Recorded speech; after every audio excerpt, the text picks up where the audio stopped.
What's the scariest true story you've ever been told? The scariest account by someone. It could be an urban legend, or it could be something that genuinely happened to them. What's the most frightening real life story? And I'm putting that in inverted commas because a lot of the time these urban legends and things like that aren't true. But I wanted to ask you, what stories have you heard from people that you know that have really scared you? And I thought I'd maybe talk about some of the ones that have really scared me in the process. I wrote a story a while ago called the Fugav. No, it wasn't called the Fugavi Patch. It was called Burnt Offerings, and it took place in the Fugavi Patch. And in that story, there was a little kernel of, I don't want to say truth, but it was something that I had been told by someone I used to work with years ago. I think the guy's name was Jamie. I mean, this is going back like 10, yeah, over 10 years ago when I worked in a nightclub. And the story he told me was that him and his friend were, they were in their mid-teens, and they were going across a field in the middle of the night to try and get home. They were out late for some reason, and his friend started complaining about feeling like they were burning up, and they were running across this field, and his friend started getting ill and was really talking about burning up, felt like they were on fire. And when they got home, and his friend took his t-shirt off, and on his back, there was a large red handprint sitting there. And I always thought that story was a little bit creepy. It's probably an urban legend of some description. He was probably passing it off as something that genuinely happened to him. But maybe, who knows? Maybe it had actually happened to him. But that story always stuck in my mind, which is why I wrote Burnt Offerings, which is sort of based off of that sort of idea. Another one that I get told, which really reeks of being a proper urban legend, is the one about the woman on the train. My friend told me this, and he told me that it had been in the newspapers and that it happened to his sister's friend. All of these urban legends always have that, don't they? It was a friend of mine. It happened to my cousin, twice removed. There's always some sort of connection to reality to try and give the story some sort of authority. But this story that I get told always frightened me. I always thought it was pretty scary, and it stayed in my mind when I get told it years ago. Anyway, so I'll tell you now. In the story, supposedly this happened, there was this woman. She was in her mid-20s. She was travelling home after 5 o'clock after a hard day's work. She was on a train to a place called Mulgai in Scotland. And she'd sat down, she went on the train, she looked around, it was really busy, and she saw one of these 4 seats round a table. There was 2 people sitting and one in there, but there was a seat in front which was empty, so she sat down facing the 2 people in front of her. So she's sort of rummaging around in her bag, and she's looking for a book to kill the time. We all know what it's like travelling at rush hour. And she starts to get this horrible feeling. She starts to get this horrible feeling that the people in front of her are staring at her. They are somehow dangerous in some way. So she sort of glances up, and she sees that it's a man and a woman. And the woman is what we would say in Glasgow, growling at her, staring her down in a really sort of intent, aggressive way. So she starts to feel scared. She's not used to this sort of thing. She really feels that the person's seriously staring at her, like she's got a real issue with her, and if she catches her eye, maybe it'll kick off, there'll be a problem. So she tries to busy herself again, reading her book, looking left and right, trying not to make eye contact. But if you try not to make eye contact with someone, it's very, very difficult. So she eventually looks again and sees that the woman's still there, staring at her intently, staring at her like she wants her dead, basically. And she's sort of looking around. She's looking around at the other passengers around her. She even looks at the person sitting next to her, who she assumes is the girl's boyfriend or something like that. And he's sort of looking away. So she's really perturbed by this, finds it a very sort of strange situation. And then she sees something which makes her feel even more scared. She looks down the carriageway and she sees a man sitting in a suit, and he starts going like that, trying to get her attention. She's looking, she doesn't understand why the man wants to get her attention. And eventually she sort of looks up at him, and he mouths to her, get off at the next stop. And you know, she starts to get really frightened, like, why is this man telling her to get off at the next stop?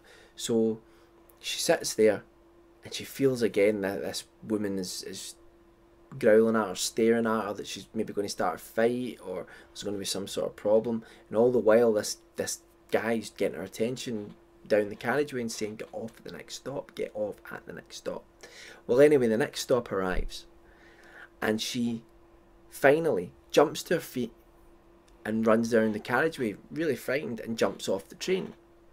Just as she jumps off the train, she feels a hand on her arm, and it's the man in the suit.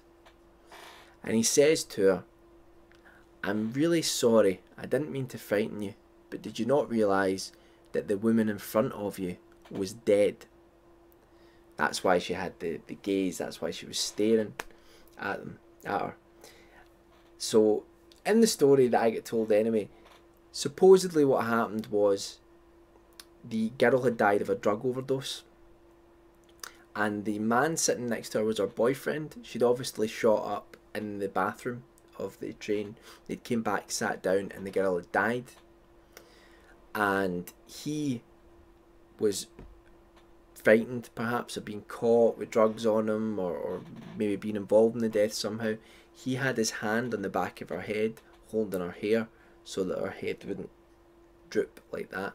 And it was always the idea of just her eyes wide open, staring at the girl in front of her, that I always found that a frightening story. It always stayed with me, always stuck in my head. I think that's the one that's stayed there the most.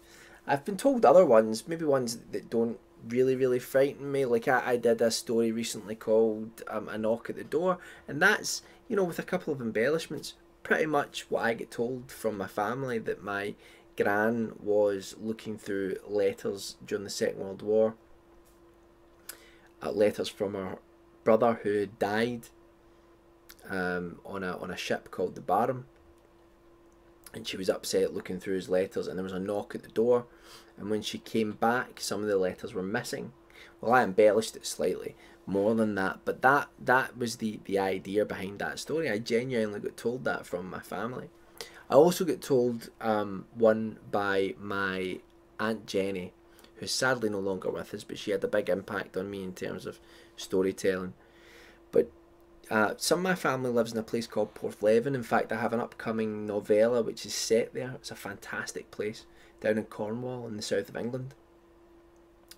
And my Aunt Jenny went there many years before I was born. She used to go every summer. My dad used to go as well. Anyway, one night in this coastal town, she was walking through this churchyard. There's this really old church, hundreds of years old. It's right on the coast, and the fogs which come in are absolutely terrifying. You know, they just consume everything. You can't see anything in front of you.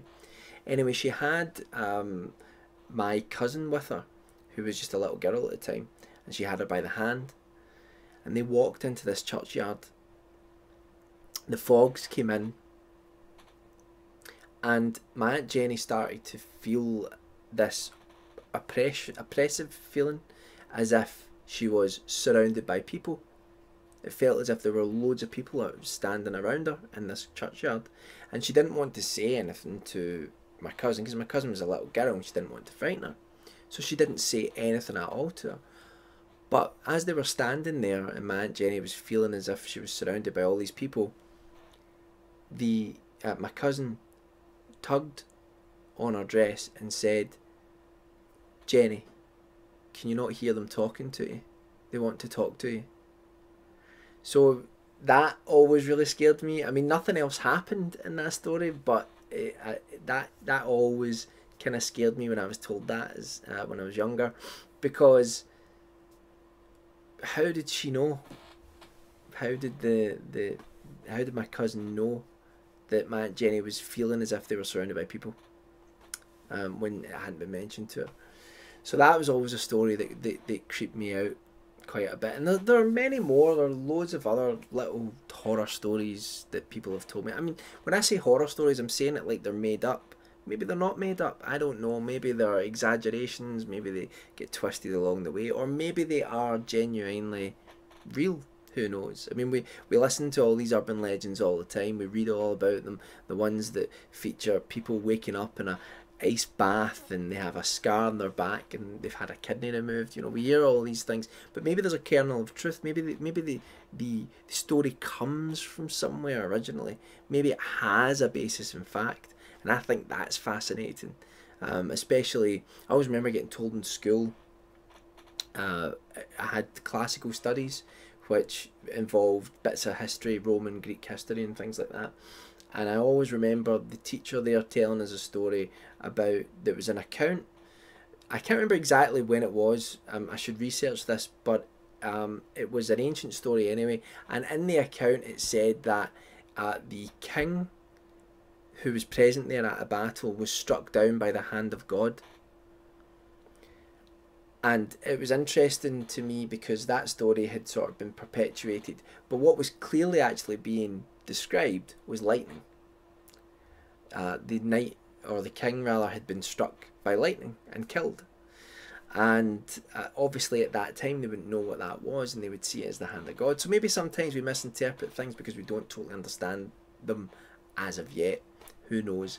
But anyway, I've prattled on long enough. But I love urban legends. I love listening to people talk about ghostly experiences that they've had. Even though I am actually quite sceptical about it, I still love to hear about it. I love to question these things, and I always stay open-minded.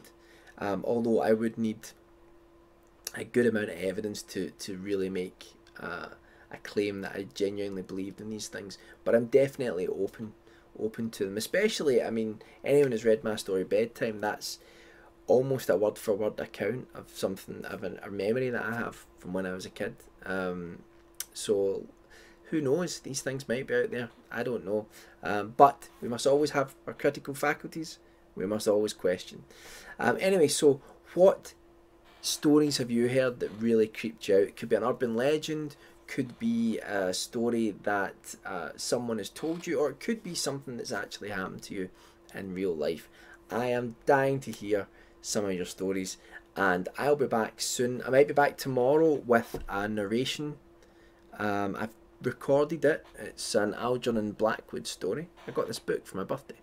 Algernon Blackwood story, one of the best ghost story writers, paranormal writers of the early 20th century.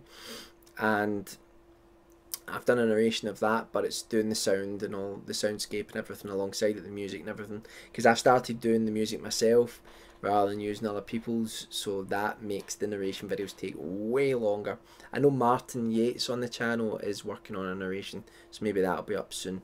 And we've got our film Blackout finally coming out shortly, and a bunch of other stuff in the works. And there will also be a Christmas live stream as well, which we can all look forward to, because the last two have been an absolute blast.